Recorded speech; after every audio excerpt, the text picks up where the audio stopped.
liées à l'origine, liées aux convictions philosophiques ou politiques, liées à la naissance. Si nous sommes libres, c'est parce que nous sommes un pays d'hommes libres. Et notre Constitution dit que parmi les droits qui sont élevés au rang de la sacralité figurent les droits de la défense. Ce sont des droits absolus.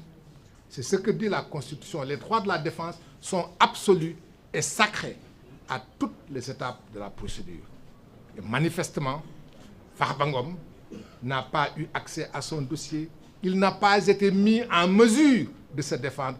Et ceci ne devrait pas s'appliquer seulement à lui, mais à l'ensemble des Sénégalais. Parce que chaque Sénégalais, chaque citoyen sénégalais, chaque personne, fût-elle étrangère qui vit parmi nous, a le droit, lorsqu'il est interpellé, lorsqu'il est poursuivi, de réclamer la stricte observation de ses droits. Ceci étant, comme ce que je voulais faire comme observation préliminaire, mon ami et frère, Oumar Youm, vous lira une déclaration liminaire en français. Cette déclaration liminaire en français sera suivie d'une... Mon frère El Hadj Amadou, Mesdames, Messieurs les journalistes, Mesdames, Messieurs les participants, au nom de la coalition Takku Wallu Sénégal, nous voudrons vous remercier de votre forte présence. L'essentiel, je pense, de cette déclaration de presse a été plus ou moins résumé par Maître El Hadj Amadou Sall.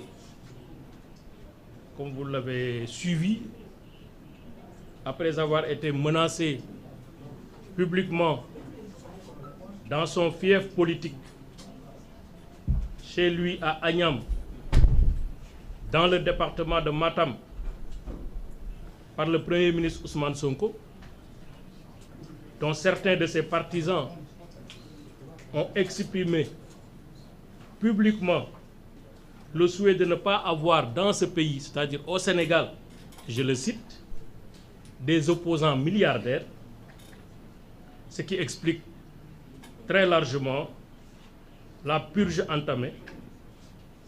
Monsieur Mamadou Ngom dit Farba fait l'objet actuellement d'une demande de levée de son immunité parlementaire pour devoir faire face, semble-t-il, à une procédure judiciaire dont il ignore tout.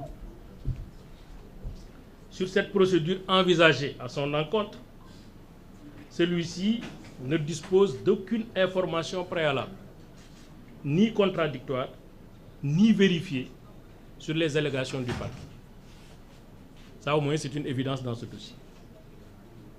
Il faut tout de même admettre que dans un état de droit, c'est grave. Surtout dans un état de démocratie. Une telle démarche est simplement inacceptable et contraire à la loyauté qui doit présider à la procédure pénale.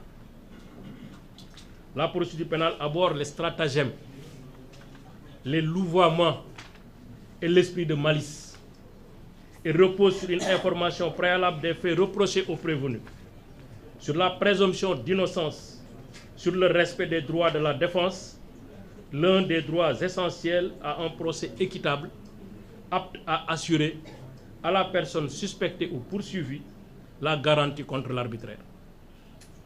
Malheureusement, les transgressions aux droits de la défense qui ont parsemé cette procédure engagée contre Farba, dénoncée par ses avocats, décrédibilisent à elles seules la démarche processuelle engagée. La première transgression dans ce dossier est l'intrusion de l'exécutif dans le judiciaire. Cette procédure fait suite à une commande du Premier ministre Ousmane Sonko.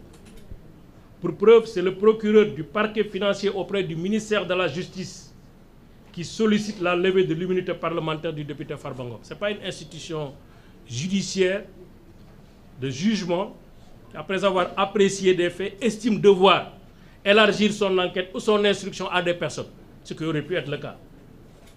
À ce jour, aucun juge d'instruction n'a été saisi. La deuxième transgression est relative aux perquisitions violentes au verger du sieur Farbangom, à Diamniadio, ayant fait l'objet d'un procès-verbal constat d'huissier. C'était un peu vers avril-mai 2024. Qui était derrière cette perquisition, alors qu'aucun juge d'instruction n'a été saisi à ce jour, alors surtout que selon le parquet, les rapports de la CENTIF n'ont été transmis au parquet qu'au mois de décembre 2024. Quelle est l'autorité judiciaire ou de police qui avait donné l'instruction de mener ces perquisitions illégales? Pourquoi depuis lors, aucune autorité judiciaire n'a pris en charge le règlement de cette forfaiture? Voilà autant de questions sur lesquelles Farbangom est en droit d'avoir des réponses. Cette illégalité manifeste, dont l'objectif était d'agir par surprise pour se préconstituer des éléments de preuve contre Farbangom, est une autre transgression grave. Elle n'obéit à aucune règle de loyauté, d'honneur et surtout de probité de la procédure pénale, qui doit mettre au cœur de son action le respect des droits de l'individu et surtout préserver la dignité de la justice dans sa démarche de tous les jours. Ces démarches maladroites attestent de l'innocence de Farbangom, à qui il ne serait reproché finalement que son appartenance à un parti d'opposition dont il est l'un des illustres membres. Farbangom n'a commis aucune faute délictuelle, sauf gagner la région de Matam. C'est peut-être ça son seul crime de lèse-majesté. Farbangom n'a jamais géré de fonds de deniers publics. Farbangom n'a jamais obtenu ou conclu de marché public. Il n'a jamais reçu de fonds de l'État du Sénégal. Il n'a jamais été entendu par la police, encore moins par la CENTIF. Aucun élément ne lui a été communiqué sur les faits qui lui sont reprochés. Il ne pouvait en être autrement, car il n'existe aucune infraction à la loi pénale commise par M. Mouhamadou Ngom Farba. Il s'agit pour nous, pour la coalition Takku Wallu Sénégal, d'un acharnement procédural accompagné d'une tentative d'asphyxie financière, foncière et fiscale, et surtout d'étranglement fiscal, en raison d'enquêtes fiscales engagées cumulativement aux poursuites pénales. Au moment où je vous parle, les 3 sociétés de Farbangom font l'objet d'enquêtes fiscales.